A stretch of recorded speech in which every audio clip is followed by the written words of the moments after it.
உத்தரப்பிரதேஷ் லக்னோல ஒரு பையன் அவனுடைய அம்மா அவனுடைய 4 தங்கச்சி எல்லாரையும் கழுத்து அறுத்து கையை அறுத்து விஷம் கொடுத்து கை கழுத்தெல்லாம் அறுத்து கொலை பண்ணியிருக்கான். அதுவும் நியூ இயர், அதுமா 2025 நைட்டு எல்லாத்தையும் கொலை பண்ணியிருக்கான்.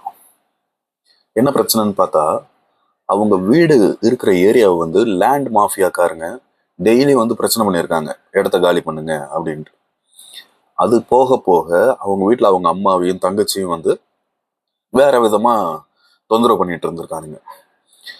இவங்க எவ்வளவோ அக்கம் பக்கத்துல உதவி கேட்டும் யாரும் செய்ய முன் வரல, உதவி பண்ண முன் வரல. இவங்க போலீஸ் ஸ்டேஷன்ல கம்ப்ளைண்ட் கொடுத்தும் எந்த ஆக்ஷனும் இல்லை. அதனால அந்த பையன் தங்கச்சி அம்மாவுக்கெல்லாம் ஏதாவது ஆகிடுமோ அப்படின்ட்டு அவங்க 5 பேரையும் கொலை பண்ணிட்டான். அதை வீடியோவாகவும் எடுத்து போட்டிருக்கான். இதே அவன் அந்த மாஃபியாவை கொலை பண்ணியிருந்தா